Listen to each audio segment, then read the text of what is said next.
streaming everywhere, right to you. ABC News, straightforward.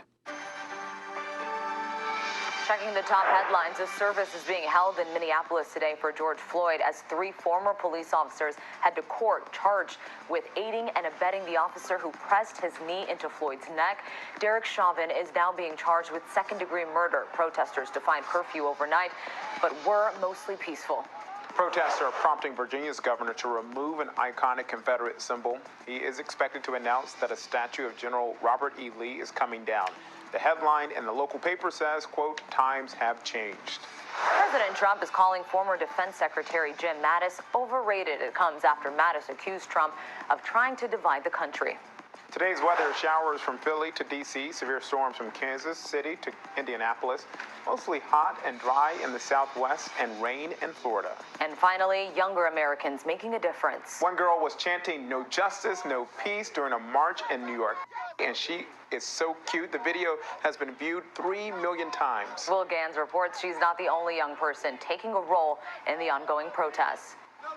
It doesn't matter who you are, what age you are, you can create difference. And I want to show all these young people because it's our future and we have to fight for it. And if no one else will, I definitely will. Libre Munoz, just 16 years old, responsible for this peaceful protest in her Norman, Oklahoma community. I direct messaged the 100 followers that I did have, and from there, they kept sharing it and sharing it and sharing it. Young people inspiring their elders, including the mayor. You are our future! That's right! And this moment with a Norman police sergeant. One thing for you to say, 3 little words. Black Lives Matter! Students across the country stepping up and speaking out. Some joining online virtual forums to foster conversation. How can I be better in supporting this cause? If you want to help, then speak to other people that look like you. Because the message is different when it comes from a white person to a white person than from a black person to a white person. Wisdom found in the younger members of our communities. These childhood friends, now freshmen at Howard and UCLA, organizing a demonstration in Oakland, California, also using social media. We set out the guidelines that we didn't want to loot and destroy things, and I think that obviously attracted a bigger crowd because you had younger people and also older people. When asked to describe this movement, I'll say 3 words. Revolution of youth. Yeah.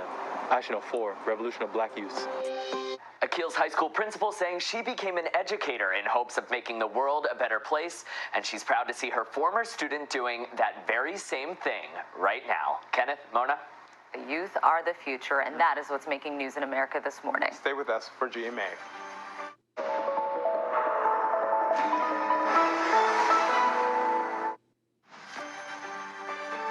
Right now on America This Morning, a step toward justice. We got a light at the end of the tunnel.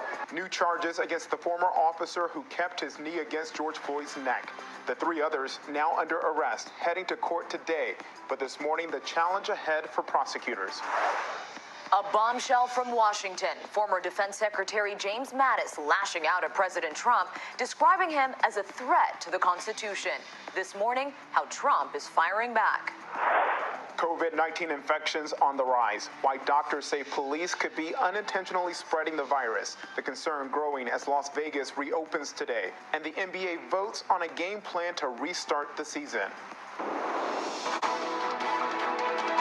From ABC News in New York, this is America This Morning. Good Thursday morning, everyone. The city of Minneapolis is preparing to honor the memory of George Floyd today. At the same time, this afternoon, the former police officers now being charged in his death are scheduled to appear in court. All 4 officers at the scene that day are now in custody. Prosecutors have upgraded the most serious charge against former officer Derek Chauvin. Overnight, this powerful scene, protesters shining the lights from their cell phones. The crowd in Denver fell silent for nearly 9 minutes. The amount of time Chauvin kept his knee on Floyd's neck. In a bombshell development from Washington, former Defense Secretary James Mattis is now speaking out, slamming President Trump for the way he responded to protesters. We will get to that in just a moment, but first, ABC's Megan Tefrizian with the scenes unfolding overnight. We have been being killed all over, all over the place, everywhere. Our black men are being killed. You know what I'm saying? And then it never used to matter. This morning, a new step towards justice. And I feel that this is going to be the time when we can finally get some justice. I think that it's going to be all right. All 4 fired Minneapolis police officers are now charged in connection to George Floyd's death. We will breathe. We will breathe. Derek Chauvin now facing upgraded charges, including 2nd and 3rd degree murder, along with manslaughter, while the other 3 former officers are now charged with aiding and abetting. I don't think we get another chance to fix this in the country. I really don't. They need to make an example of these 4 cops so these other cops will think about doing that again. But for many,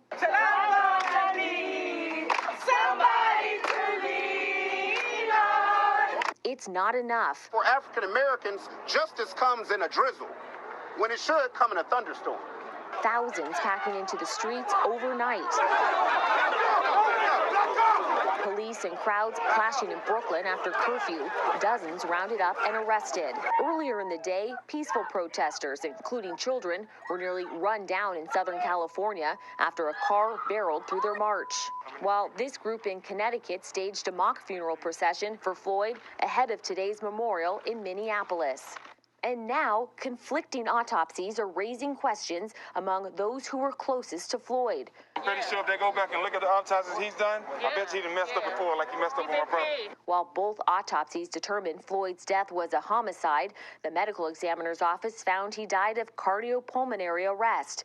But the independent autopsy ordered by Floyd's family says his death was caused by asphyxia. It was just a cruel, cruel thing to see the way that he did it. It's like it was a pleasure to him. Like, this is the norm. There's no big deal. I mean, a black guy, so what? Minnesota Attorney General Keith Ellison says he will continue to upgrade the charges against those 4 ex-police officers if the evidence supports it. But he warns that juries have a tendency to side with police. The net effect is that it's very difficult to hold the police accountable even when there's a violation of law. The 3 former police officers who stood by as Floyd died are expected in court later this afternoon. The Floyd family attorney credits the protests nationwide for these new charges against them. Kenneth, Mona. Megan, thank you. ABC News will bring you live coverage of today's memorial service for George Floyd beginning around 2 p.m. Eastern. Breaking news overnight in California, where police admit a suspected looter was kneeling when he was shot and killed by police. An officer near San Francisco shot and killed 22-year-old Sean Monterosa early Tuesday after police responded to a looting call at a Walgreens. The police chief says the officer opened fire when Monterosa got on his knees, mistaking a hammer in his waistband for a gun. The officer that shot him is now on paid leave. New video overnight from Huntsville, Alabama, where police ended a peaceful rally with tear gas and rubber bullets. One officer appears to get out of his car and calmly use pepper spray on people. A lieutenant says the crowd was not violent, but says they dispersed the crowd because officers were not going to, quote, roll the dice. One Alabama congressman is now comparing the scene to Bloody Sunday in Selma. In Los Angeles, protesters calling for the police department's budget to be cut are getting their wish granted. Mayor Eric Garcetti has announced plans to slash about $150 million from the LAPD's budget. He wants to divert the money to address problems in disenfranchised communities of color. We turn now to former Defense Secretary James Mattis, accusing President Trump of being a threat to the Constitution. In a remarkable and rare statement, Mattis accuses Trump of actively dividing the nation. This morning, former Secretary of Defense James Mattis tearing into President Trump, writing, "We are witnessing the consequences of 3 years without mature leadership. We can unite without him." In an essay published in the Atlantic magazine, Mattis blasts the president for threatening to deploy the military to crack down on protests in U.S. cities. I am your president of law and order. General Mattis writing, "Donald Trump is the first president in my lifetime who does not try to unite the American people, does not even pretend to try." The former defense secretary took aim at the administration's decision to disperse peaceful protesters near the White House Monday, clearing the way for a Trump photo op outside a church vandalized the previous night. The general saying he took an oath to defend the Constitution, and never did I dream that troops taking that same oath would be ordered under any circumstance to violate the constitutional rights of their fellow citizens, much less to provide a bizarre photo op for the elected commander-in-chief with military leadership standing alongside. In a new interview, the president defended that photo op. Went there because somebody suggested it was a good idea, and I thought it was a great idea, and it was a great idea. I didn't know if there were people around there or not. Somebody said, oh, they were so peaceful. Well, they tried to burn down the church the day before. It almost succeeded. The church was badly hurt. Overnight, Trump also fired back at Mattis, calling him the world's most overrated general, adding, I didn't like his leadership style or much else about him, and many others agree. Glad he is gone. And the White House press secretary called Mattis' statement a self-promotional stunt to appease the D.C. elite. President Trump is the law and order president that has restored peace to our nation's streets. But back in 2016, then President-elect Trump called Mattis one of the great generals. They say he's the closest thing to General George Patton that we have, and it's about time. It's about time. General Mattis resigned as defense secretary in 2018 over Trump's plans to pull troops out of Syria. ABC's Martha Raddatz spoke to Mattis last night shortly after his criticism of the president was published. He said enough is enough, that he really had tried to stay out of it, that he really didn't want to directly attack Donald Trump for all this time. I have known him for so many years. I have known him in Iraq and in other real battle spaces, and he is the most apolitical person you've ever wanted to meet, so this is really quite remarkable. And now, an abrupt reversal from current Defense Secretary Mark Esper. The Pentagon had ordered 200 active-duty military troops in the D.C. area to go home. But after Esper's meeting with the president, the Pentagon announced Wednesday night the troops will remain in place. Earlier, Esper told reporters he opposes deploying active-duty troops in response to the protest. The option to use active-duty forces in a law enforcement role should only be used as a matter of last resort, and only in the most urgent and dire of situations. We are not in one of those situations now. The former chairman of the Joint Chiefs of Staff is also condemning the use of tear gas on peaceful protesters.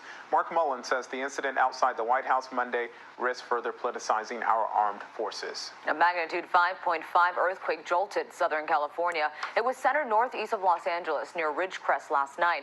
The shaking interrupted a city council meeting in Ridgecrest. Some experts say the quake was actually an aftershock of a quake last July. Interesting. In Northern California, a large grass fire has destroyed at least 8 homes and is threatening nearly 100 more in Suisun City. No reports of injuries overnight. Time now for a look at your Thursday morning weather.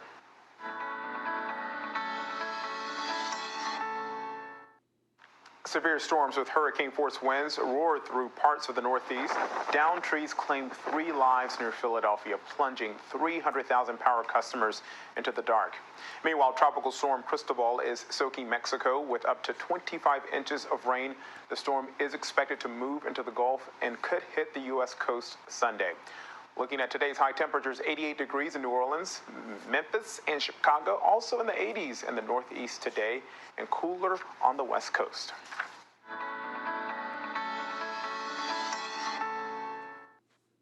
Coming up, Las Vegas getting back to business today. But first, NFL quarterback Drew Brees under fire for his comments about players who kneel during the national anthem. The message this morning from one of his teammates. Plus, a state of emergency after a massive oil spill in the Arctic Circle. In times like these, the news-making events happen here. ABC.